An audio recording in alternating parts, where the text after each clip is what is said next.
5 juin, le monde célèbre la journée mondiale de l'environnement. À l'occasion, la télévision nationale a fait l'état des lieux, des forêts et du cadre de vie des Burkinabés.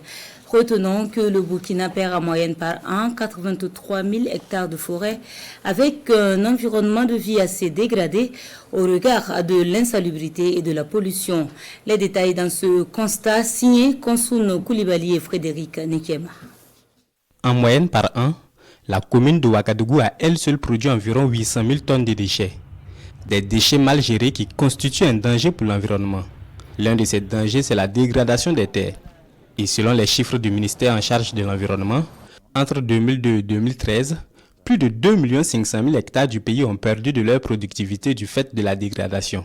L'environnement au Burkina Faso se porte alors mal selon les écologistes. Cette année, il y avait la canicule, le saut de température, les inondations, les changements climatiques, on constate un dérèglement climatique, on constate de plus en plus que les décharges sauvages sont en train de se multiplier. Les sachets plastiques sont un peu partout. La collecte, le processus de collecte là est assez lent. Et si cette tendance continue, il va de soi que le cadre de vie va véritablement être un danger pour nous. Pire, chaque année, le Burkina perd près de 83 000 hectares de forêt sur l'ensemble des 77 aires classées que compte le pays. De quoi contribuer à rendre difficiles les périodes de forte chaleur. Si vous êtes à Ouagadougou, pendant cette période-là, vous faites un tour au niveau du parc d'Angarouiro, vous allez constater l'effet en tout cas déjà face au changement climatique et face à cette chaleur. Vous allez vous retrouver avec des milliers et des milliers de personnes. Et quand vous êtes là-bas, vous vous sentez mieux que quand vous êtes à l'air libre. La sonnette d'alarme est donc tirée et à l'occasion de cette journée mondiale de l'environnement, les Burkinabés sont invités à assainir le cadre de vie et surtout à planter utile.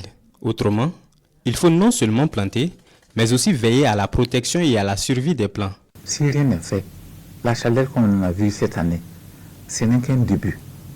Il y aura un moment où on ne pourra même plus supporter la chaleur. Donc il faut qu'on se dise la vérité. Je pense que c'est un signal fort que la nature a voulu en tout cas communiquer. Les forêts, par l'évapotranspiration, contribuent à la pluviométrie et l'amélioration du cadre de vie. Étant donné que les forêts sont en train de disparaître, il va de soi que la température va augmenter, il n'y a plus de pluviométrie. Pour sa part, le département de Roger Barreau a institué depuis 2018 la Journée nationale de l'arbre avec pour ambition de contribuer au rehaussement du taux de reforestation et de la survie des plantes. Le nombre de plants mis en terre, c'est environ 1 million de plants que nous avons mis en terre durant les 5 dernières années. Nous sensibilisons sur l'utilisation des sachets et emballages plastiques. Et dans le cadre de l'exploitation des sociétés minières, nous réglementons l'importation des types de produits chimiques. Nous contrôlons les magasins de stockage pour éviter des situations de risques chimiques. Également aussi, nous procédons à la sensibilisation, à la mise en place des clubs écologiques dans les établissements. Commémorer le 5 juin de chaque année, la Journée mondiale de l'environnement encourage des milliers de personnes à travers le monde à participer aux efforts de protection et de restauration des terres.